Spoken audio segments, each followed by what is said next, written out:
Si Robin Padilla na marahil ang pinakasikat na balik Islam sa Pilipinas. Tinawag na bad boy ng pelikulang Pilipino. Pero ngayon, si Robin o Abdulaziz, mula nang mag-Muslim, naging huwarang ama. Tumuwid ang nagdas, kaya naman siya ang numero unong idolo ng mga kapwa niya Muslim. Ba't ako Muslim? Kasi sunod ko yung Biblia eh. Sabi ng Biblia, mahalin mo ang nag-iisang Diyos. Sa Islam, itinuturo yung iisa lang ang Diyos. At kailanman, siya lang mag-isa. Ang maging balik Islam sa panahong ito, tila maraming ang kapalit. Nariyang pagbintangan silang terorista. Kahit si Robin, paulit-ulit nang naharap sa airport tuwing pupunta sa Australia para dalawin ang pamilya niya. Ang una nila itatanong sa'yo, oh, Mr. Padilla, meron kang koneksyon sa mga terorista, pinatawag ka, umakit ka pa sa... Yes, sir. Excuse me. Ito ka muna, nadadaling ka muna sa isang kwarto nun. Kausapin ka muna doon.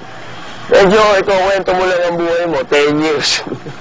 Backward, papunta, ilang oras yun, naharas ka na.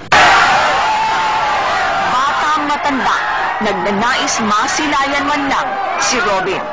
Magulo daw dito sa bayan ng Sulu dahil sa bakbakan ng militar at ng rebeldeng Abu Sayyaf.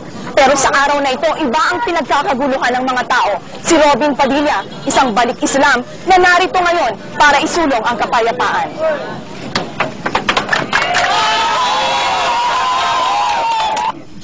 The meat or the flesh? Not flesh.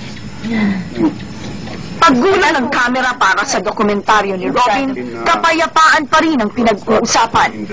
We have the avatar.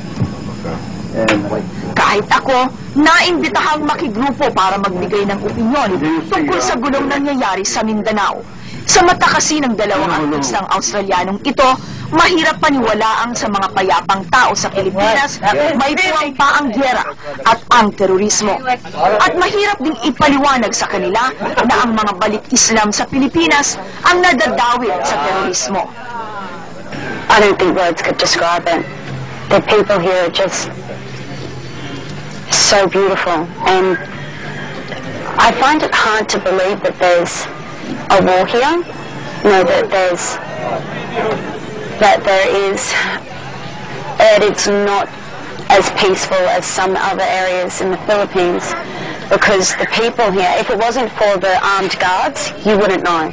You know, in Australia, any article you read about Islamic culture and Muslims in specific is related to a terrorist. It's related to terrorist wings and right wings, and it's like anything. You have the bad with the good, but we're only opened our eyes to a certain aspect of it.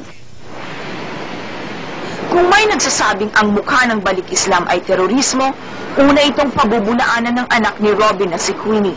Para sa kanya, mula nang magbalik Islam ang kanyang ama, mas naging mabuting tao raw ito. My father tells me, you know, you have to try and help our Muslim brothers and sisters who are suffering in, you know, Mindanao. I think that my dad is a really religious person. I mean, if we had time, he would, you know, pray and pray and pray. Kapag kasama nila ang ama, sinisikap daw ni Robin na imulat sila kung paano maging mabuting alagad ni Allah. Well, in Australia, he's been teaching us a lot about the Quran, a lot about our religion mostly, and teaching us, you know, one day when you grow up,